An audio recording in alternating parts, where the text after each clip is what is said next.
I'm doing is I'm feeling for a certain spot on this edge to make sure it's nice and smooth.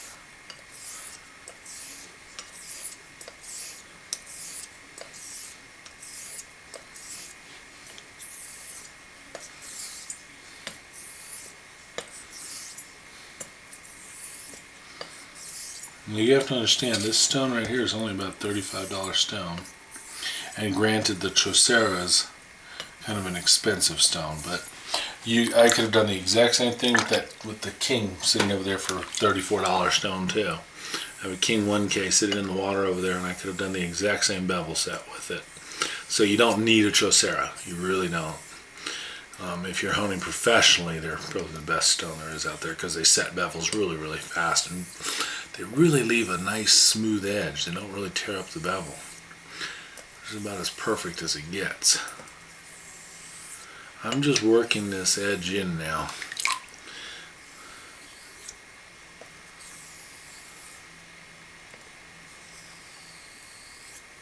And I'm watching the water move as I undercut it.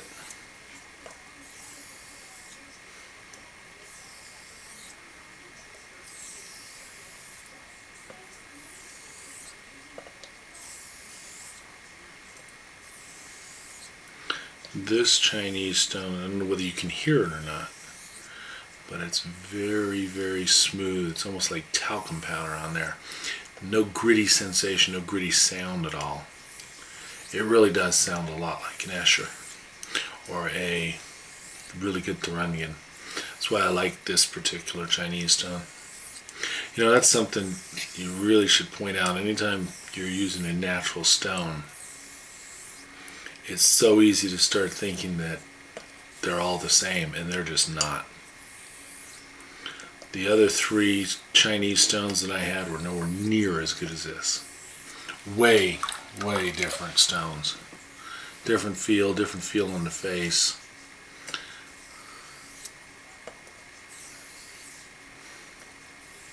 I'm getting real light on this touch right now. Just basically working in the edge.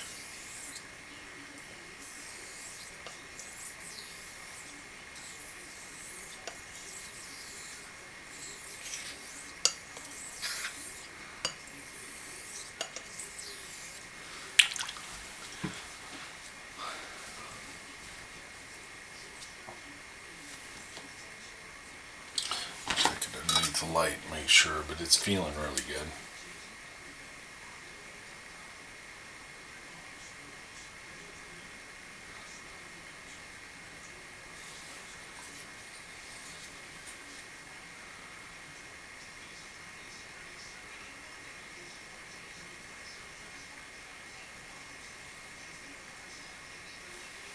One spot on the front side, right here on the heel, is not perfect yet. So what I'm going to do is I'm going to bring that in with this stone and polish it out just a touch.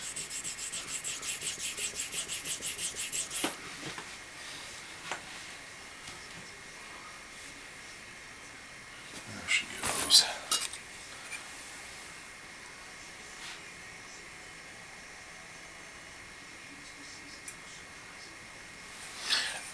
You can do that all you want.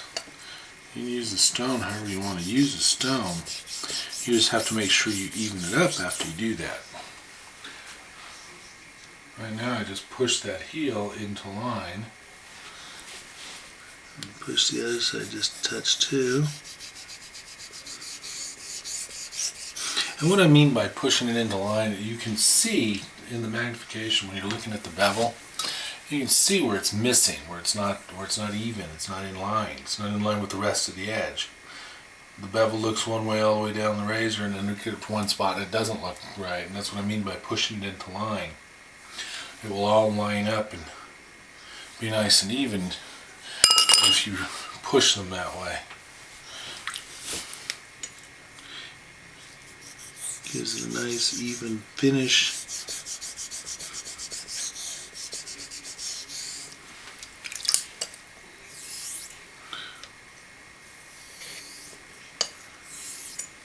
And now I'm going to even that back up. See, I pushed those two heels in, so now it needs to be evened back up and smoothed out to match the rest of the bevel.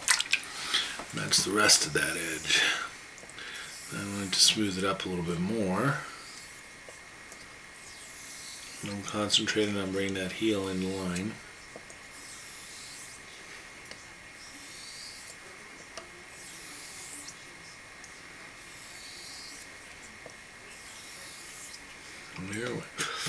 There we go.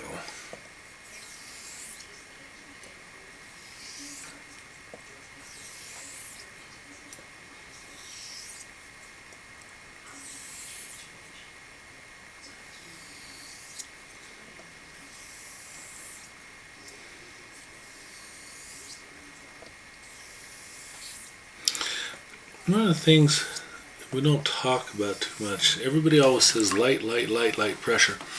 One of the things you should take into account when you're doing these laps, one, if you watch my elbow and my wrist and everything, you're going to see it all stays in line. But when I say light pressure, they don't mean so light that all the edge is not touching. The entire edge still needs to be touching. You need to keep control of the razor. You need to watch that water get undercut and ride right along the edge, or right along the bevel. It has to stay even. If it doesn't stay even, then all you're doing is wasting your time. So you want just enough pressure to keep the blade even down the hone. I know some of you guys aren't going to believe this, but this razor is done.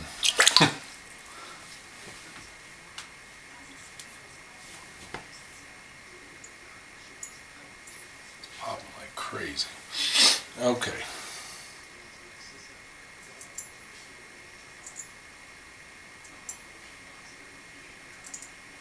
It's cutting arm hair with, I mean, just a touch cuts arm hair.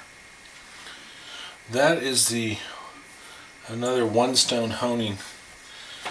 This one, like I said, using a Chinese, which is a really slow stone. As you can tell, I'll check the time to make sure. This doesn't take very long. It really doesn't.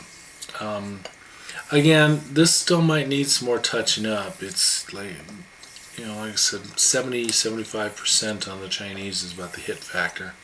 Being as this is a case, and I set the bevel on the Chaucera, I'd probably say we're good to go here. But it might still need a little bit. It might need a little paste. It might need a little more time on this stone, but I doubt it. I think it's pretty well ready to go. Once again, this GS6 Chinese. I almost said Chinese 12K, but we don't really know what they are. I'm sure they're close in there, but Chinese natural stone there. Case XX, one stone technique. Not very much time to do that either.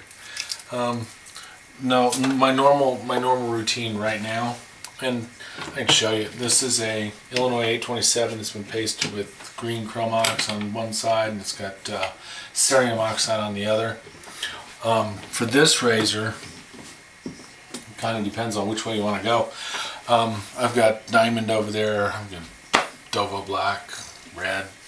You can hone it or strop it up however you want. Right now, coming off that Chinese 12K, I want to give it just a touch more oomph. So I'd probably go about 8 here. Super light. Just to give it a little bit more punch coming off that stone. Then I'd go 12 on cerium oxide.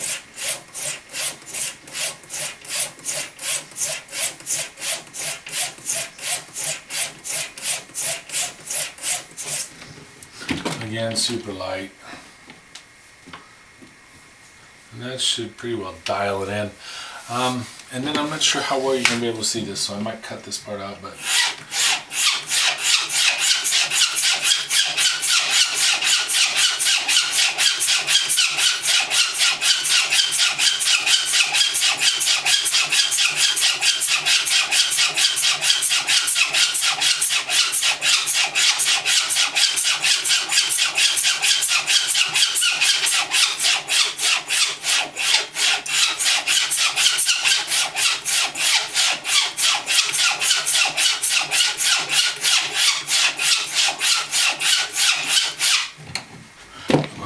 50 laps on the linen,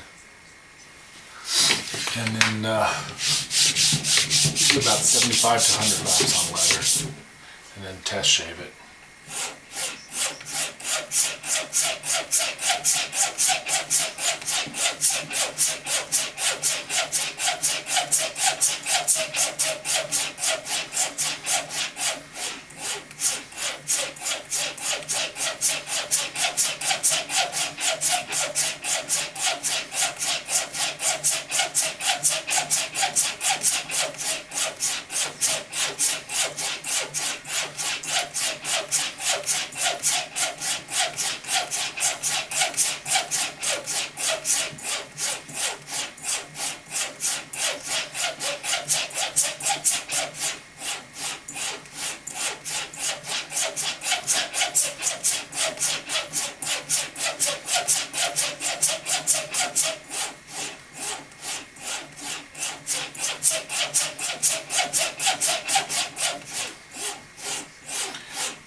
This should be close to 100 there.